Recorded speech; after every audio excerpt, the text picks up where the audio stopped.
Hmm.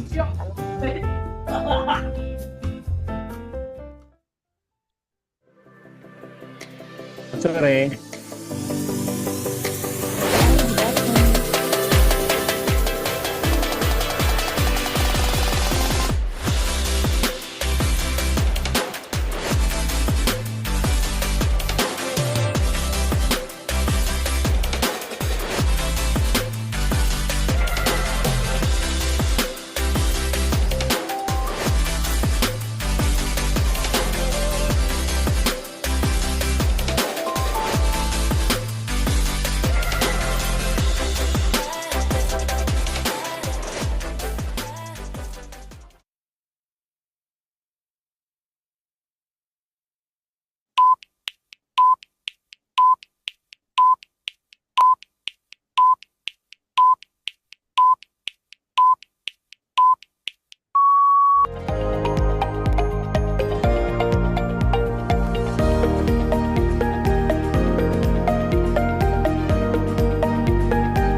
Assalamualaikum warahmatullahi wabarakatuh.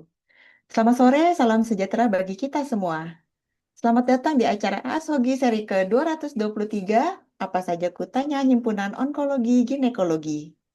ASHOGI merupakan webinar yang diselenggarakan oleh HOGI yang membahas dan Oh ya. mendiskusikan permasalahan kasus di bidang onkologi ginekologi yang kita temui sehari-harinya. Izin memperkenalkan nama saya, yaitu Dewi Tanila Sari, sebagai MC sore hari ini. Pada sore kali ini kita akan membahas topik yang sangat menarik, yaitu mengenai masa adneksa kompleks, evaluasi risiko, dan pengambilan keputusan klinis. Iya, boleh kirim.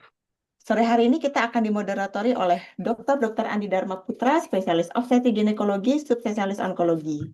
Beliau merupakan konsultan onkologi ginekologi di Fakultas Kedokteran Universitas Indonesia, RSUPN Dr. Cipto Mangunkusumo, Jakarta. Selamat sore, dokter. Selamat sore. Kemudian akan ada dua pemateri sore hari ini. Yang pertama oleh Dr. Febia Erviandi, spesialis obstetri ginekologi, subspesialis onkologi. Beliau merupakan konsultan onkologi ginekologi di Fakultas Kedokteran Universitas Pajajaran, RSUP Dr. Hasan Sadikin, Bandung. Selamat sore, dokter. Selamat sore, sore Dr. Lili. Kemudian pembicara kita yang kedua adalah Dr. Evita Rahesti Ningtyas, spesialis obstetri ginekologi, subspesialis onkologi. Beliau merupakan konsultan onkologi ginekologi di Fakultas Kedokteran Universitas Airlangga, Rumah Sakit FK UNER. Selamat sore, dokter. Selamat sore. Terima kasih, Dokter Wita. Kami ucapkan terima kasih waktu yang diberikan oleh moderator dan narasumber untuk ketersediaannya sore hari ini mengisi ASOGI. Terima kasih juga kita sampaikan kepada para partisipan yang telah ikut setia minggu ke minggunya di ASHOGI. Oke, baiklah. Acara yang pertama adalah kita simak sambutan dan pembukaan oleh Dr. Andi Dharma Putra, spesialis obstetri ginekologi, subspesialis onkologi. Beliau merupakan pengurus harian POGI, yaitu sebagai bendahara. Silakan, dokter. Ya, terima kasih. Lengkap sekali perkenalannya nih kayaknya. Ya, jadi pada sore hari ini Asogi sudah yang ke-223 ya. Jadi sudah panjang perjalanannya setiap minggu. Dan masih terlihat bahwa antusiasme peserta itu dari masa ke masa masih cukup baik ya, dan tentu kita akan selalu memberikan judul-judul yang berhubungan dan demi kepentingan teman-teman objin umum, trainee atau bahkan onkologi ya. Jadi tidak terlalu berpanjang-panjang, maka kegiatan Asogi ini saya buka dan langsung karena saya membuka dan sekaligus menjadi moderator ya. Ya, jadi langsung saja saya meminta Dokter Febia. Siapa yang duluan? Dokter Febia duluan ya, sesuai urutan. Ya, untuk memberikan materinya, kemudian dilanjutkan Dokter Ecita. Ya, silakan. Terima kasih. Baik, terima kasih Dr. Andi Dharma Putra. Mohon izin share screen.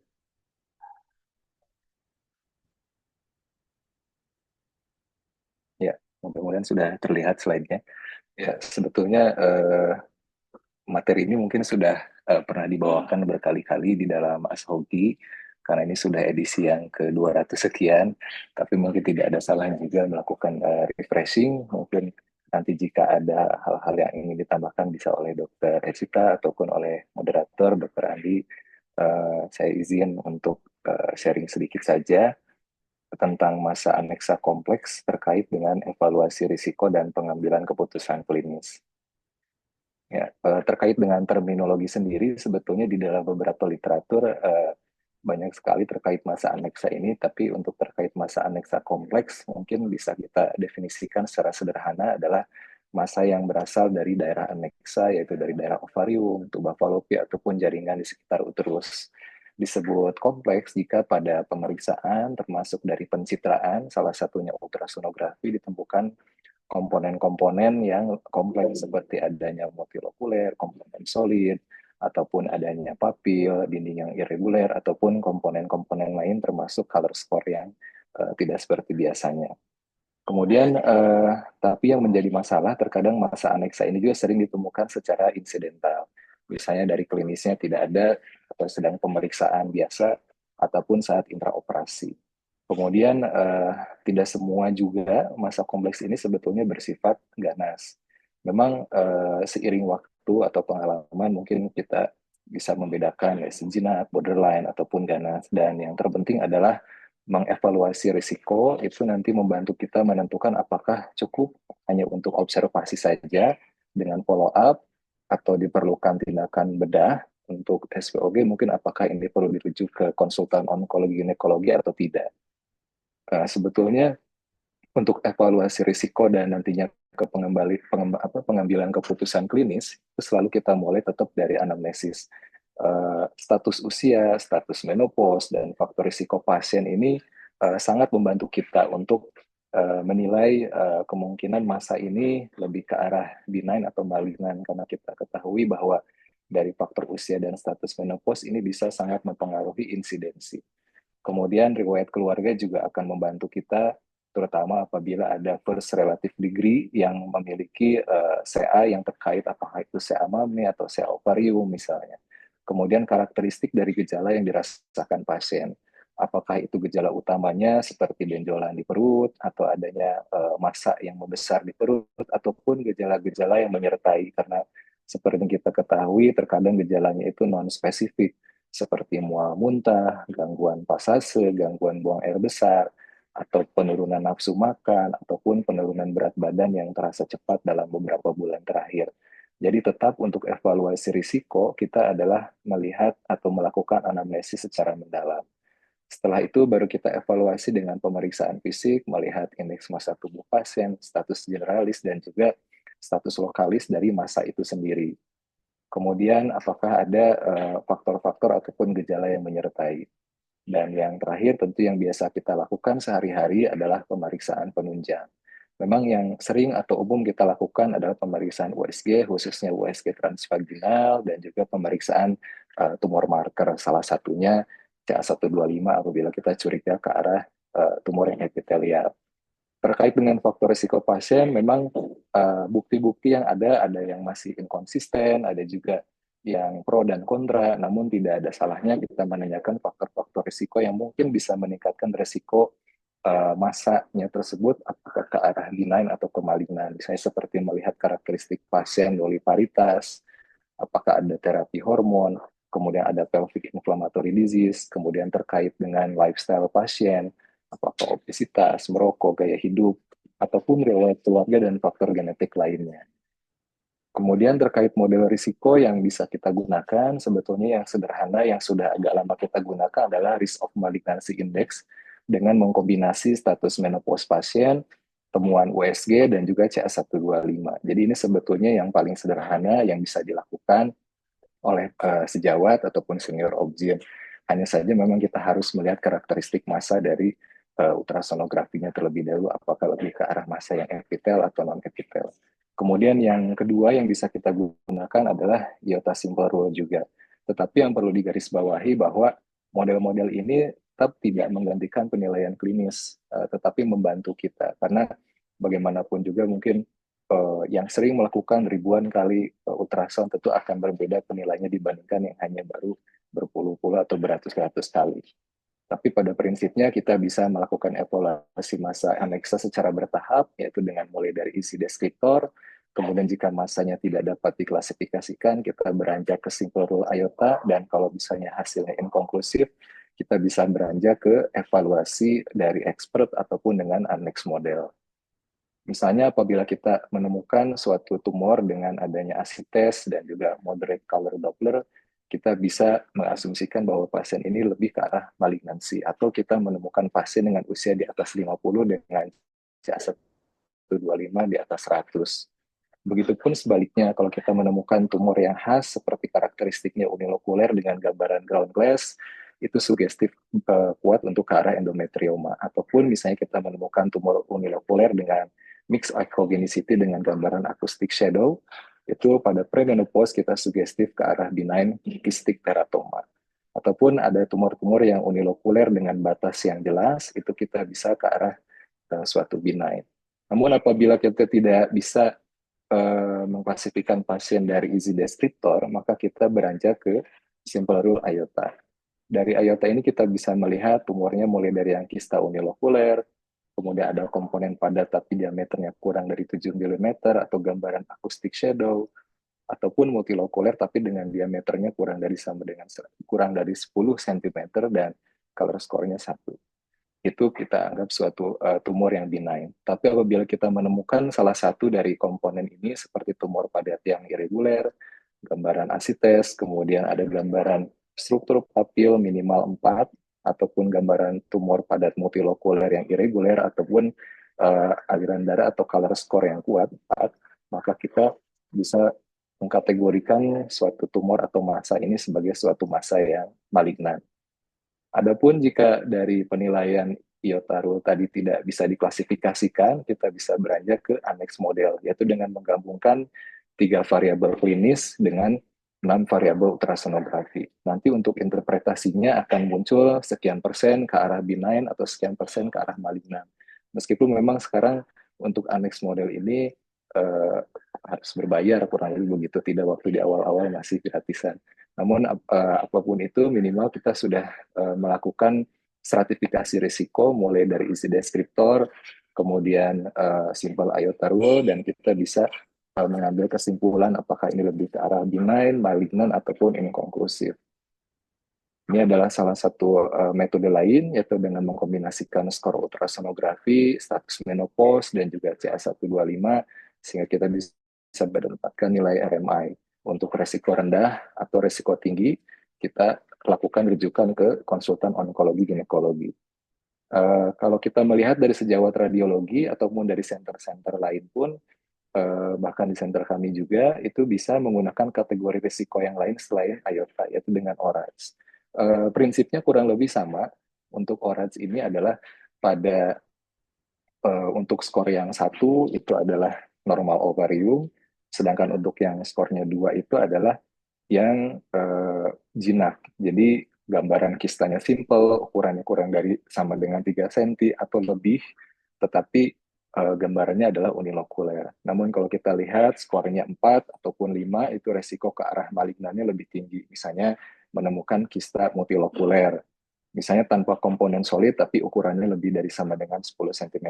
Tapi kalau kita sudah menemukan komponen kista dengan unilokuler, tapi ada papil lebih dari sama dengan 4, atau misalnya menemukan komponen padat, itu skornya lebih tinggi lagi. Sehingga ini juga sama, fungsinya adalah untuk stratifikasi risiko massa yang kita temukan pada pemeriksaan USG atau MRI ini lebih ke arah benign atau malignan.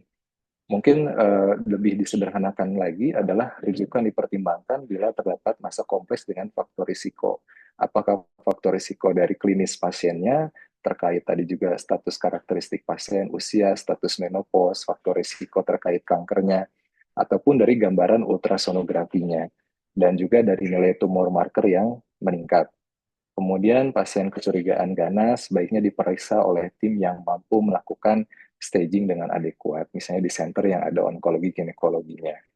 Jadi pada prinsipnya keputusan klinis ini ditentukan tentu dari status pasien, dari gejalanya, dari risiko keganasannya, dan kemungkinan diagnosisnya.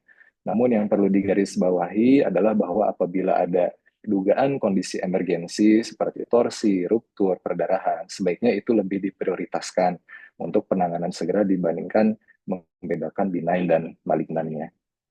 Kurang lebih seperti ini untuk algoritmanya. Jadi apabila stabil, kita tadi bisa melihat dari status risiko pasiennya dengan melakukan USG transvaginal, menilai tumor marker, kita nilai menggunakan simple iota rule atau dengan ORADS, tetapi apabila pasiennya dalam kondisi kegawat daruratannya, tentu kita tangani sesuai dengan status kegawat daruratannya. Kurang lebih seperti itu, Dok, dari saya. Mungkin nanti bisa dilanjutkan diskusi. Terima kasih. Ya, ya mungkin sebelum kita lanjutkan diskusi, kita dengarkan dulu dari Dokter Ecita Rasti Ningtyas ya. Terima kasih Dokter ADP. Izin saya share screen Dokter. Sebenarnya nggak jauh Oke. berbeda dari apa yang Dokter Febia sampaikan. Nanti kalau ada kurangnya Dokter ADP yang nambahin ya Dok. Bisa aja. Oke, saya izin share screen.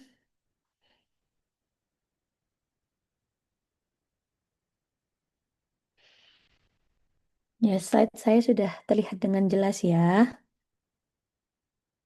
Nih, jadi terima kasih kesempatan yang diberikan dari Hogi pada hari ini untuk membawakan tema tentang evaluasi resiko dan pengambilan keputusan terkait masa akneksa yang kompleks. Jadi overview kita adalah pendahuluan tentu, kemudian pendekatan, evaluasi, apakah masa kompleks ini ovarium or non-ovarium, dan kemudian bagaimana diagnostik model resiko keganasan dari ovarium itu sendiri. Jadi definisi dari tumor akneksa adalah masa padat kistik berasal dari ovarium, tuba, atau jaringan ikat di sekitarnya. Ini masalah terbanyak selama ini adalah ginekologi umum, di mana tumor akneksa itu bisa didapatkan dan kita temukan pada wanita dari segala usia dan memiliki banyak penyebab. Ya, ini as we know, akneksa mencakup struktur tuba falopi, ligamentum latum, ovari, dan sisa struktur embriologis dalam ligamentum latum, di mana paling sering melibatkan adalah ovarium. Probabilitas yang paling tinggi untuk neoplasia, namun struktur lain seperti tuba falopi juga biasanya include di dalamnya. Kemudian kita tahu bahwa dari 5 hingga 10% wanita menjalani operasi dengan dugaan neoplasia. Kemudian kita lakukan operasi di antara 13 hingga 21% terbukti ganas yang artinya mayoritas memang masih jinak, dan diagnosa dan tata laksana dini pada yang malignansi menurunkan mortality dan morbiditas. Masalah klinisnya adalah bagaimana kita mengidentifikasi ini ganas atau ini berpotensi ini jinak atau ini berpotensi ganas dan ini perlu dioperasi atau tidak, dan kira-kira siapa yang harus melakukan operasi dan seberapa mendesak kondisi pasien tersebut. Jadi kejadian tumor akneksa itu pada premenopause 8 hingga 35%, dan pada yang postmenopause ada pada 3 hingga 17%. Bagaimana kita mengevaluasinya? Jadi tujuannya untuk menentukan apakah tumor tersebut itu hampir pasti jinak, adakah kemungkinan yang wajar untuk menjadi ganas, dan kondisi darurat, misalnya pada kehamilan ektopik atau torsio ovarium, torsio kista yang memerlukan perawatan medis atau pembedahan yang gawat darurat. Jadi ini kalau misalnya saya buat algoritma sederhana, Apabila tumor adnexa ada yang normal, mungkin bisa kita lakukan kontrol secara berkala dan mengevaluasi keluhan pasien. Kemudian kalau kemungkinan besarnya jinak, bisa dengan medikamentosa, kemudian bisa dengan operasi simple, dan apabila eh, operasi secara kompleks, multidisiplin, atau pasiennya bisa kita rujuk. Dan kalau memang dari awal sudah kita dapatkan kemungkinan besar ganas, maka kita harus merujuk ke ginekologi onkologi. Mengapa perlu dirujuk ke ginekologi onkologi bila curiga ganas? Jadi hasil penentuan stadium dan sitoreduksi lebih unggul bila prosedur ini dilakukan oleh seorang ginekologi onkologi dibandingkan dengan ahli bedah yang lainnya, yang mana dengan harapan hidup dan luaran yang lebih baik untuk pasien.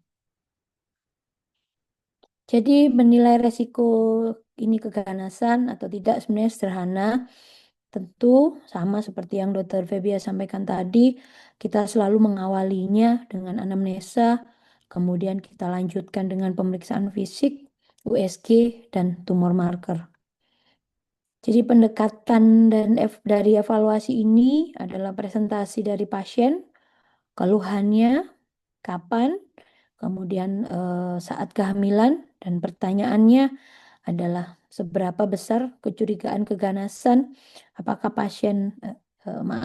apakah pasien ada keluhan, ya, observasi dan operasi, bila operasi bisa kita lakukan nanti atau segera. Jadi 3 pilar utama pada masa adneksa kompleks adalah tentu anamnesa, pemeriksaan fisik, dilanjutkan dengan ultrasound dan tumor marker yang eh, selektif, tidak semua harus kita cekkan.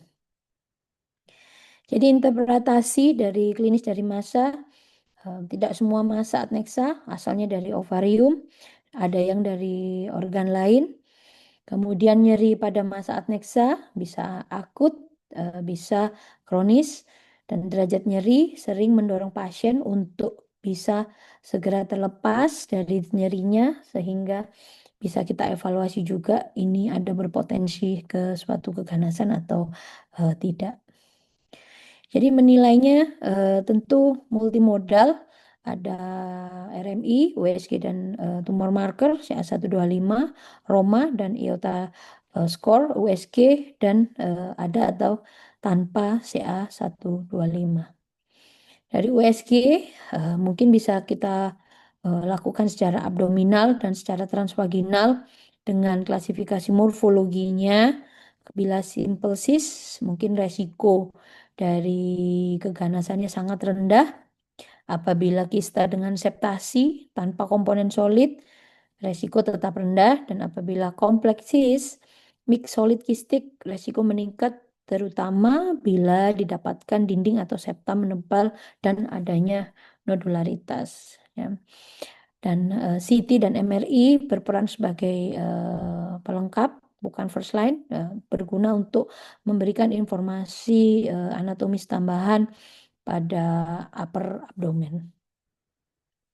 Tumor marker ini CA125 yang sudah sering kita kerjakan selama ini, kemudian OVA1, kemudian HE4. Ini adalah yang terupdate adalah CA125 pada poin A dengan CA125, kemudian HE4 dan Roma, kemudian genomik, epigenomik, kemudian early state atau tidak, dan bahkan sudah pada artificial intelligence untuk bisa membantu memberikan prognosis ini kira-kira berpotensi ke arah jinak atau ganas. Ini adalah 4 panel yang bisa kita kerjakan, cuman disesuaikan dengan sarana dan prasarana yang para dokter mungkin bisa tempuh untuk bisa mengecekkan 4 panel tersebut. Nah, ini adalah differential diagnosis dari masa adneksa. Nah, bagaimana dengan masa adneksa yang kompleks? Nah, ini secara kita tahu pada USG didapatkan septasi, ada papilari, kemudian komponen solid di dalamnya, nodularitas dinding dan septa, dan area hiperekoik. Kompleks tidak selalu beriringan dengan ganas. Jadi morfologi kompleks itu dapat muncul pada kondisi jinak sekalipun misal didapatkan kista yang hemoragik, dia tampak kompleks akibat ada darah dan fibrin dan shredding pada USG. Kemudian pada endometrioma didapatkan gambaran crown glass, septasi dan nodularitas dinding sering ditemukan. Ditambah dengan CA125 yang meningkat, ini salah satu penyebab yang sering kita overdiagnose pada curiga keganasan. Kemudian pada dermoids, morfologi kompleks dan didapat pada area hiperekoik dengan resiko rendah, resiko keganasan yang rendah. Nah, sebaliknya, keganasan tidak selalu tampak kompleks pada evaluasi morfologi dasar. Ya, jadi bila kita dapatkan suatu masa adnexa kompleks, kita memang harus mengevaluasinya lebih lanjut. Nah, ini adalah beberapa jenis kompleks yang non-ovarium, ada tubuh ovarial abses, ada hidrosalping, sometimes kehamilan ektopik, dan mioma bertangkai dengan degenerasi. Nah, pada masa kompleks ovarium, kista hemoragik, seperti yang tadi saya sebutkan, ini adalah tampilannya pada USG abdomen. Jadi nampak dinding tipis anekoik tanpa septasi. Kemudian gambarannya kayak seperti kompleks karena ada akibat darah dan fibrin shredding. Dengan manajemennya bisa kita lakukan USG follow up, dan bila memang ukurannya besar dan ada keluhan dari pasien, bisa kita acarakan untuk tindakan operasi. Kemudian dari endometrioma, ini khas yaitu suatu ground glass appearance, kemudian septasi dan nodularitasnya dinding ini sering ditemukan pada CA125 yang meningkat pada kasus endometriosis, dan kombinasi morfologi kompleks dan CA125 yang tinggi ini menjadikan salah satu penyebab yang kadang sometimes overdiagnosa ke arah keganasan. Ini pada dermoid terdiri dari 3 lapisan germinal. Dari gambaran USG nampak morfologi yang kompleks pada area hiperekoik akibat heterogenitas jaringan. Ini dari hasil selama ini degenerasi malignannya hanya 1 hingga 3% dan umumnya pada yang usia muda.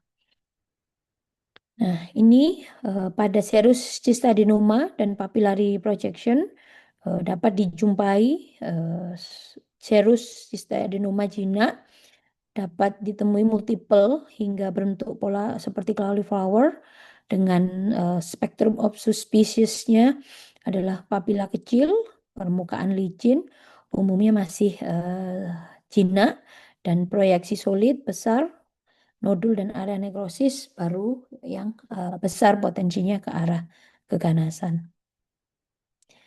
Nah, bagaimana diagnosis modelnya? Tadi sudah juga disebutkan oleh Dr. Febia. Saya menjabarkan sedikit dari MRI, ini yang sering di RMI, ini yang paling sering dipakai dalam praktek klinis dengan kombinasi skor morfologi USG, status menopause, dan kadar dari CA125. IOSTA score ada simple rules, RL1 dan RL2, dan Adnex index. Ini adalah pada iota model pada masa ovarium, jadi simple rules, kemudian dari M1 hingga M5, kemudian dari B1 hingga B5.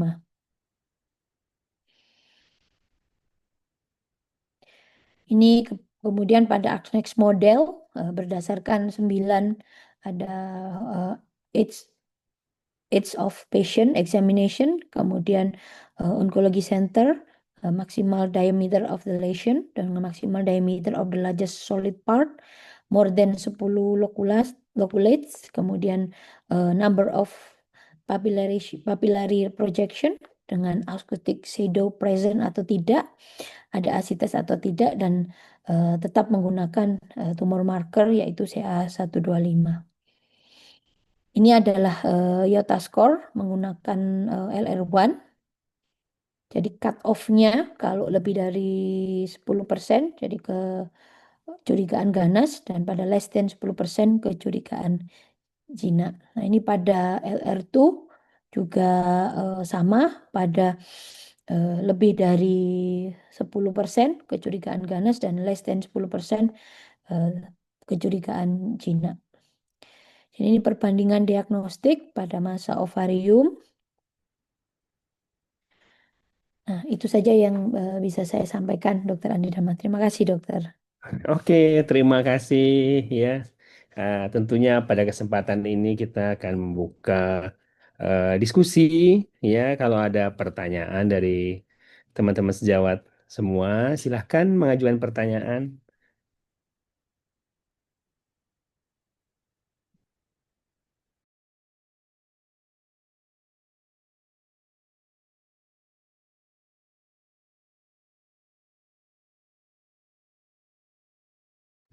Sepi ini pertanyaan.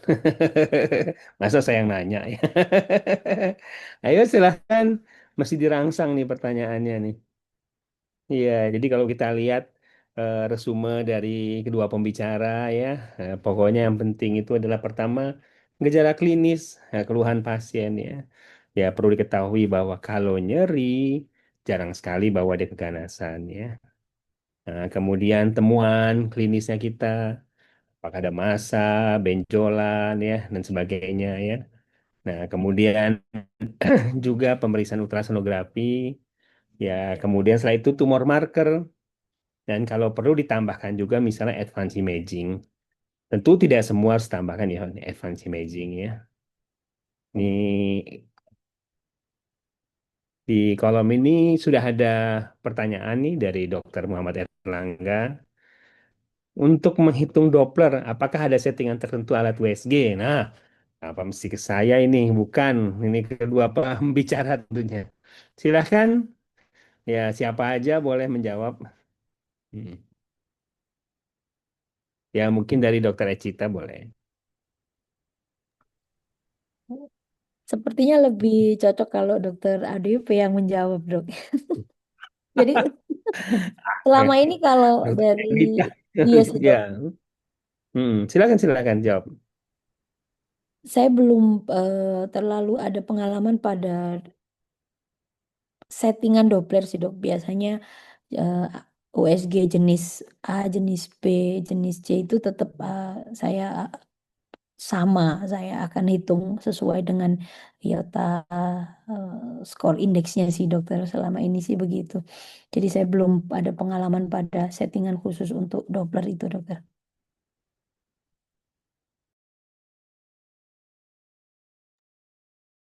Silakan Dokter Febia. Hmm. Eh, kalau saya mungkin lebih ke PRF-nya aja dok ya. Eh, apa namanya?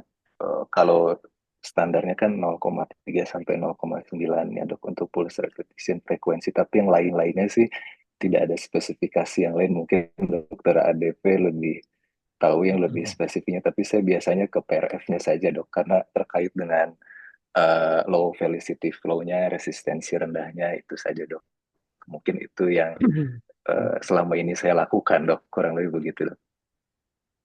Ya, jadi eh, yang paling penting itu adalah settingan dari Doppler itu.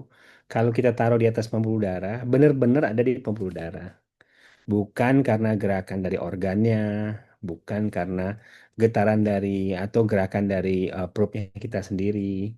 Ya, makanya yang disesuaikan ada dua sebenarnya. Tadi sudah disampaikan PRF dan gain. Ya, dua itu paling penting disesuaikan supaya dia balance ya. Ya, jadi silakan teman-teman sejawat melakukan setting ya. Memang pada USG yang high end yang mahal itu dia auto PRF. Ya, tapi kalau kita setting lah 0,3 sampai 0,6 ya. kemudian gainnya rendah. Nah, pengertian apakah PRF 0,7 bisa? Bisa kalau gainnya lebih tinggi. Nah, tergantung kepentingannya, dia mau kita melihat pembuluh darah yang mana ya. Nah, di onkologi kan kita melihatnya adalah color score ya, 1, 2, 3, 4, 5. 1, 2, 3, 4 maaf, 1, 2, 3, 4. Satu tidak ada pembuluh darah, 4 penuh ya. Dua mungkin agak banyak, tiga lebih banyak. 2 dan 3 nggak ada standarnya. Bahkan kalau kita tanyakan langsung pada Lil Valentin, ya yang sudah sehari-hari ngerjain ginekologi, dia bilang itu sangat relatif ya. Oke, kalau ada pertanyaan lain ya selain Doppler, ya, jadi tapi kalau kita lihat sistem scoring yang diberikan Dr. Ecita tadi pada IOTA Admex kan Doppler nggak masuk dalam perhitungan. Ya, jadi yang tidak masuk dalam perhitungan itu boleh tidak masuk itu adalah CA125 juga. Ya, CA125 kalau nggak diisi juga nggak pengaruh dan kalaupun ditiadakan tidak banyak merubah akurasi dari pemeriksaannya. Nah, memang ada. Nah, ini ada pertanyaan. Ya, sambil dulu. Dari Dokter Bambang Hadi Pratama. Izin bertanya, dokter, jika kondisi kami di Kabupaten susah, ya, sudah merujuk ke provinsi karena indikasi sudah ada resiko malignansi. Tapi menunggu antrian operasi berbulan-bulan. Datang lagi ke IGD kami dengan keadaan akut abdomen karena torsio. Mutuan operasi yang harus dilengkapi sesuai dengan kompetensi kami, apakah cukup dengan HTSOB? Atau ada yang lain yang diharapkan untuk hasil PA-nya dokter ya. Jadi silakan. Ya, mungkin dari dokter Febia dulu. Ya boleh dikatakan ini sebetulnya dilema ya dok ya. Memang kasus ini sering terjadi terutama di daerah mungkin yang konsultan onkologi ginekologinya terbatas begitu dok. Bahkan mungkin di beberapa sentra pun operasi antrian masih kadang-kadang lebih dari 1 bulan begitu. Jadi saya kira kalau memang kasusnya emergensi, ada keadaan ke arah akut abdomen, ya memang sebaiknya dilakukan operasi eh, segera tadi untuk melihat apabila memang ada terkait dengan eh, emergensi. Iya, gimana? Kayaknya ke freeze ya. Eh,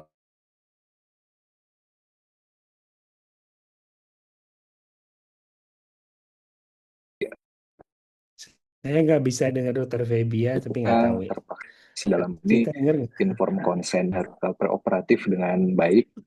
Nah, sekarang Halo, terdengar. terdengar dok? Anehnya begitu. Ya. Oh iya dok. Oh gitu dok. Ya, ya dok. Tadi sampai Mm-mm. mana dok yang terdengar dok? Sampai dilema Jadi, kalau saya. jadi Hmm. oh iya dok, oh berarti lama. Jadi intinya mungkin kalau emergensi ya tetap dilakukan penanganan sesuai kegawat daruratannya dok. Apakah perlu dilakukan SO segera? Intinya kalau emergensi ya lakukan segera. Tetapi kalau misalnya memang masalahnya antrian operasi berbulan-bulan, memang akhirnya pasien tidak bisa dirujuk pun, pilihan operasi daerah pun bisa menjadi pilihan hanya saja dengan beberapa catatan dok. Tadi penilaian preoperatifnya sudah optimal, minimal dengan ultrasonografi tadi kita sudah melakukan stratifikasi risiko. Apabila memang kecurigaan besar ke arah ganas, kita melakukan tindakan misalnya HTSOB, tidak melakukan staging pun mungkin yang pernah diajarkan oleh guru saya adalah terkait dengan laporan operasinya dok. Sehingga kalaupun nanti misalnya ganas kita menilai lakukan eksplorasi dengan baik di peritoneumnya, hepar, liennya sehingga kita bisa melakukan penilaian minimal ini ke arah advanced stage atau early stage dok. Itu yang terakhir mungkin dok, pilihan terakhir. Tapi kalau ada emergensi ya tentu dilakukan penanganan emergensinya dok. Terima kasih dok. Ya, silakan dokter Ecita tentunya. Terima kasih dokter ADP. Hampir sama dok dengan dokter Febria. Kalau kondisinya gawat darurat ya memang eh, harus dikerjakan saat itu, cuman dilengkapi dengan mungkin foto-foto temuan durante operasi, terus kemudian dengan kelengkapan laporan operasi sehingga saat dirujuk ke ginekologi, onkologi, jadi kita bisa secara singkat mengetahui kira-kira ini advanced stage atau early stage dan kemudian ada sisa dari residu tidak saat operasi berlangsung sehingga kita bisa re-assessment pasien tersebut untuk kemudian kita putuskan tata laksana selanjutnya. Iya, jadi bener ya. Jadi eh, kalau akut abdomen ya nggak ada pilihan. Kerjakan sebisa mungkin. Boleh HTSOB ya, boleh juga ovarektomi juga boleh ya. Karena yang paling penting tumor primer dan penyebab akut abdomennya selesai. Ini kalau itu kasusnya contohnya torsio ya. Ya, jadi kalau terpuntir ya nggak ada pilihan. Tapi perlu diingat bahwa terpuntir itu jarang pada keganasan. Iya, terpuntir itu jarang pada endometriosis. Ya jarang, saya pernah dapat tentu. Endometriosis terpuntir, tapi itu jarang banget. Terpuntir paling sering pada dermoid. Nah, kalau kista dermoid sering banget dia terpuntir. Nah, kalau diameter juga berpengaruh pada terpuntir. Yang terpuntir paling sering itu dermoid 5 sampai 15 cm. Rata-rata 8 sampai 12 cm lebih kurang yang sering terpuntir. Ya terpuntir artinya dia terpuntir nggak bisa balik lagi, maka dia nyeri. Ya makanya pada dermoid kalau yang bisa balik lagi dia kadang-kadang nyeri, tiba-tiba lepas ya nyerinya. Nah itu ciri-ciri terpuntir. Nah tentu dermoid adalah jinak ya. Perlu teman sejawat ketahui juga bahwa angka keganasan itu sangat rendah. Hanya lebih kurang 400 di antara 100.000 penduduk.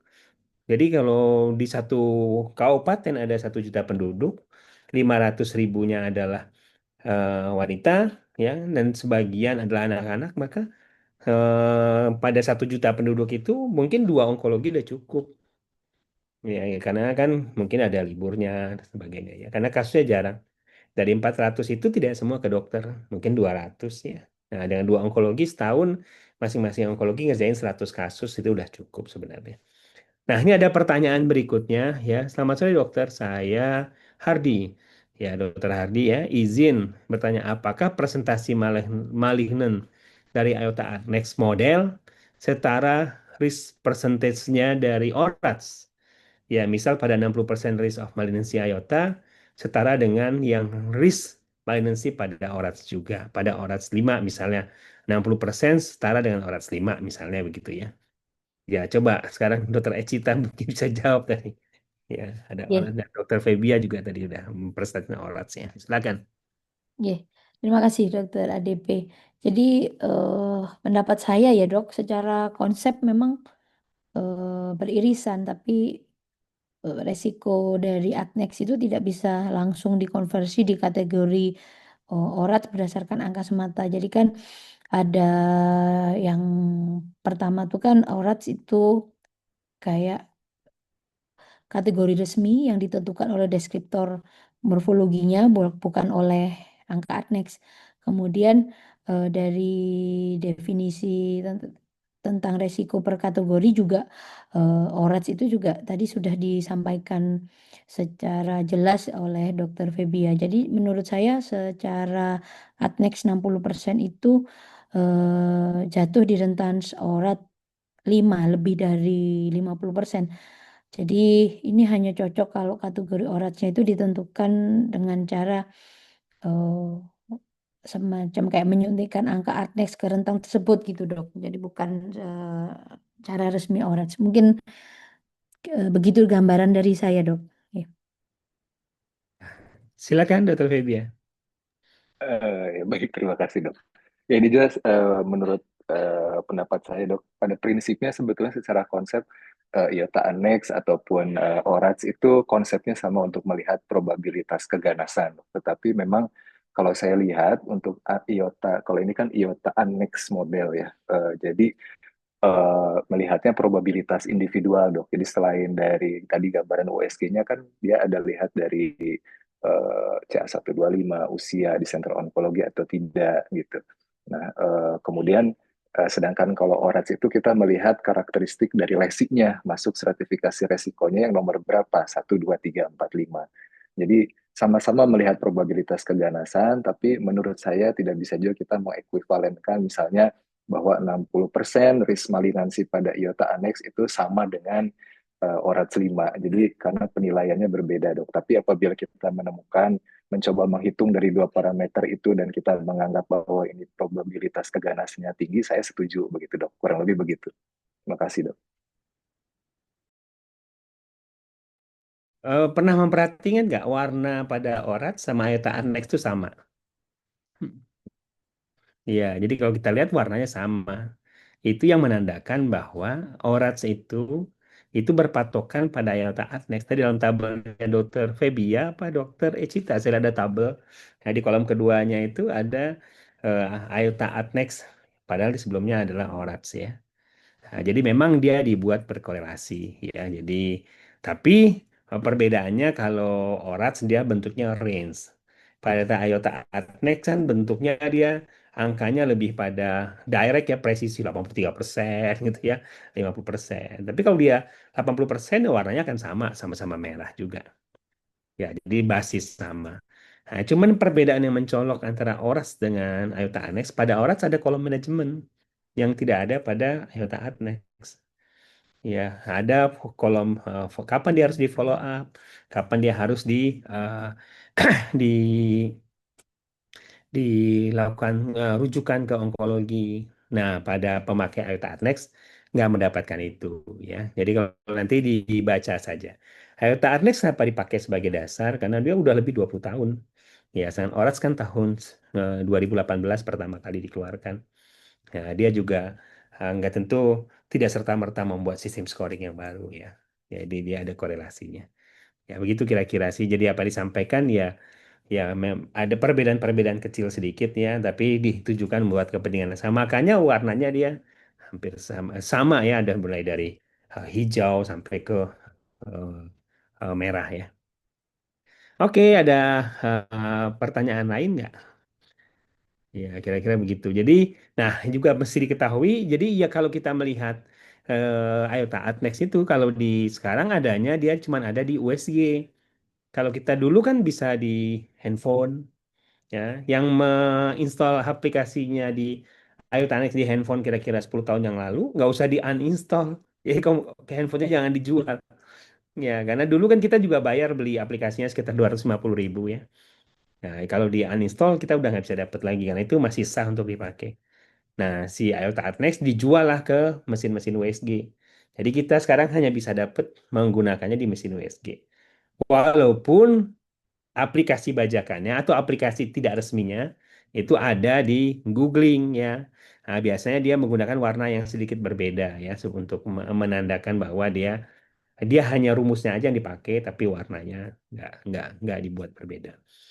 Nah, itu yang menjadi pertanyaan orang-orang. Jadi kalau sekarang kita menulis berdasarkan IOTA Adnex, nah, kalau kita tidak punya USG, apakah itu suatu tulisan bisa dianggap bajakan atau tidak resmi? Ya, itu yang masih belum ada kesepakatan ya.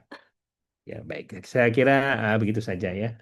Ada kira-kira pertanyaan lain nggak? Nih. Ya, atau ada yang mau ditambahkan? Ya, kita masih menyisakan waktu sekitar 12 menit. Ya, mungkin kurang 2 menit kita kembalikan kepada pembawa acara.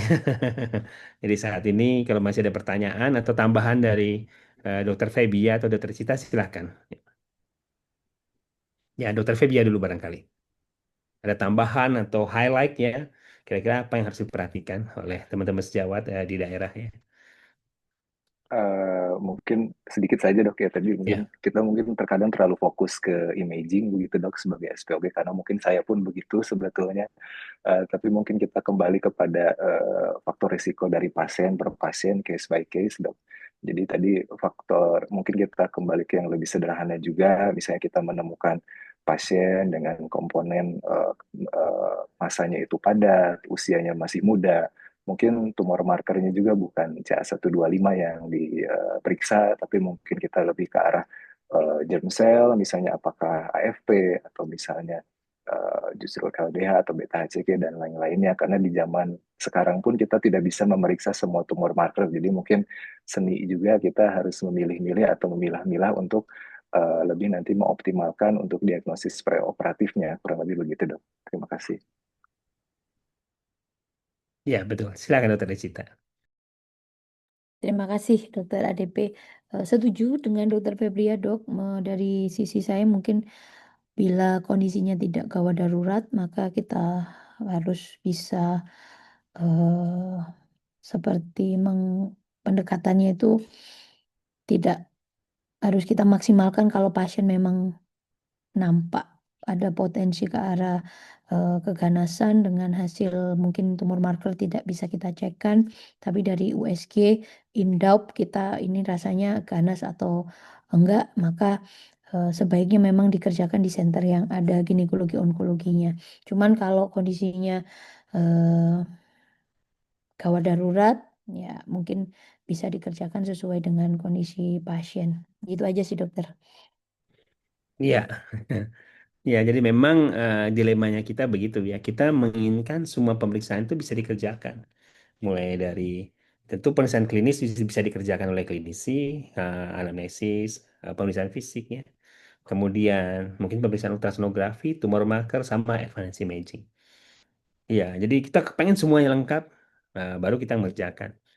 Padahal kalau kita baca literatur ya, kalau kita sudah bisa melihat massa dari ovarium itu adalah suatu keganasan, maka tumor marker sudah nggak banyak gunanya. Ya, itu hal pertama. Yang kedua, korelasi tumor marker dan keganasan itu nggak 100%. Tidak berarti kalau CA125-nya rendah, dia tidak ganas. Pada kasus-kasus clear cell banyak yang rendah. Tidak berarti kalau CA125 tinggi, dia pasti ganas. Maka muncullah yang kita sebut Roma itu untuk membedakannya. Artinya begini, kalau CA125 tinggi, contohnya pada adenomiosis, kista endometriosis, TBC, ya, kemudian tubo-ovarial abses, kolitis, ya, eh, dan banyak kelainan lain yang berkorelasi dengan dinding peritoneum, misalnya kista yang besar. Ya. CA125 semua tinggi. Ya, berarti kita nggak bisa mendiferensiasi. Maka keluarlah HE4, Human Epididymis 4. Pada human epididymis, dia hanya meningkat pada epithelial ovarian cancer dan gangguan ginjal. Maka patokannya pembandingnya adalah ureum creatinine pada HE4. Artinya kalau ureum creatininnya normal, HE4 harus normal pada semua yang jinak. Walaupun dia OCA1 mah 200, 250 atau 500 atau 1000 bahkan. Tapi kalau HM4-nya normal atau rendah ya pada premenopause kurang dari 70, postmenopause kurang dari 140, maka dia sangat mungkin adalah benign tanpa melihat scoringnya. Ya, scoring kan itu hanya suatu algoritma ya. Nah, kalau dia CA125 tinggi, HM4 tinggi, sangat mungkin dia epithelial ovarian cancer. Tapi kalau HM4 tinggi, nggak mungkin tanpa CA125 tinggi. Mungkin dia adalah gangguan ginjal. Itulah contoh-contoh penerapannya. Kenapa timbul aroma ya. Nah, kemudian harus dibedakan apakah ini kemungkinan epitelial apa non epitelial. Nah, epitelial tadi sudah disebutkan ya, mungkin kita pakai LDH, pakai beta HCG, pakai AFP ya dan sebagainya. Nah, yang epitelial itu mengambil tempat 80-90%. Maka non epitelial kita pikirkan terakhir ya. Ya, misalnya dia padat seluruhnya, usia muda, ya. Nah, gambaran apa yang sesuai pada seluruhnya pada usia muda yang ganas ya tentu adalah misalnya yoksak ya gambaran yoksak yang sesuai apa itu mesti dipelajarin iya dan seterusnya ya. Nah tentu di daerah nggak perlu terpatok pada semua pemeriksaan. Ya, kami di Jakarta, terutama pasien-pasien yang saya pegang, kalau saya endometrium, saya cervix, apakah kita perlu imaging kalau kita dari ultrasonografi sudah sesuai gitu bahwa ini mungkin pada keadaan ini stadiumnya udah jelas itu misalnya pada endometrium dia hanya menembus miometrium pakai ultrasonografi. Ya tentu kelenjar getah bening bisa kita cari. Apapun misalnya kita dapatnya hasil kuretasenya tipenya endometrioid grade 3 misalnya ya. Ya, atau grade 2 tapi menembus miometrium. Ya, tentu pasti surgical staging. Surgical staging meskipun tidak ada imagingnya, ya tentu kerja getah bening harus diambil. Ya, jadi eh, nggak perlu kita memaksakan semua pemeriksaan itu ada. Ya, begitu juga pada ovarium. Ya, kalau kita udah lihat bahwa dia suspek malignancy, umurnya 45 tahun, tentu staging. Ya, tinggal apakah kita yakin bahwa ini tidak ada penyulit ya, penyulit itu misalnya dia lengket dan sebagainya ya. Ya, saya kira itu aja yang bisa saya tambahkan ya pada sore hari ini. Ya, kita mungkin masih punya 4 menit. Ya, kalau ada teman sejawat ingin bertanya sesuatu, silakan. Ini ada Dokter Tovan juga udah masuk nih. Kalau mau memberikan wejangan 4 menit boleh lah ya sebelum ditutup. Ah, siap, siap. Baik, baik. Semua sudah lengkap. Semua sudah lengkap. Ya. Luar biasa. Oke, Dokter Tovan bilang semua udah lengkap ya, walaupun tak ada muka dia. Ya, nggak lengkap kalau Dokter Tovan nggak memperlihatkan tampilannya. Nah, ini baru lengkap ini. Ya, oke lah kalau begitu ya. Nggak ada Ya, tambahan nggak? terima kasih, terima kasih. Enggak ada. Ya. Udah lengkap sekali. Ya, ya kalau begitu saya akan mengembalikan acara ini ke pembawa acara. Silahkan ya. Terima kasih buat teman-teman Dr. Febia ya dari Bandung dan Dr. Ecita dari Surabaya ya. Dua-duanya adalah konsultan onkologi. Ya tentu teman-teman ini bisa menjadi tempat konsultasi bagi teman-teman lain di daerahnya yang tempatnya sesuai ya. Ya silakan Dr. Dewita. Baik, terima kasih kepada moderator kita sore hari ini, Dr. Andi Dharma Putra dan narasumber Dr. Febia dan Dr. Cita yang telah hadir dan diskusi bersama sore hari ini mengenai masa adneksa kompleks, evaluasi risiko, dan pengambilan keputusan klinis. Terima kasih juga kepada Dr. Taufan yang turut hadir pada sore hari ini. Alhamdulillah, semoga diskusi dan ilmu yang kita dapatkan sore hari ini dapat bermanfaat, terutama dalam menangani pasien kita sehari-harinya. Selanjutnya, kami ingin mengundang para profesor dan dokter-dokter untuk ikut serta pada acara INASMID 2026, From Research to Clinical Impact, Shaping the Future of Gynecology and Oncology. Acara akan diselenggarakan pada tanggal 6 hingga 8 November 2026 di Kota Malang, Jawa Timur. Sampai bertemu Prof. dan Dokter di Kota Malang. Saya ingin mengingatkan juga untuk para peserta agar menyelesaikan pembelajaran di akun Pelataran Sehat yang dapat diakses hingga hari Jumat ini. Bagi yang terlewat atau ingin menyimak kembali, maka Ashogi kali ini dapat diakses di akun Ashogi di YouTube. Terima kasih juga kami sampaikan untuk para peserta dan partisipan, para guru besar, konsulen, dan para guru kami yang telah ikut serta pada Ashogi kali ini. Izin kami mengingatkan untuk ikut dalam Ashogi minggu depan, seri ke-224 dengan topik yang tak kalah menarik, yaitu deteksi dini kanker endometrium, pendekatan perdarahan uterus abnormal, dan perdarahan pasca menopause. Mewakili panitia, kami mohon maaf yang sebesar-besarnya jika ada kekurangan selama berlangsungnya Ashogi kali ini. Saya tutup pertemuan sore hari ini. Terima kasih. Wassalamualaikum warahmatullahi wabarakatuh. Terima kasih, dokter. Waalaikumsalam. Ya, Waalaikumsalam warahmatullahi wabarakatuh. Terima kasih Terima Dr. kasih, ADP, Mbak. ya, Dr. Febia, makasih Dr. semua. Ecita. Terima kasih, Dr. Halo, Rita. dok. Ya, Ya. tenun.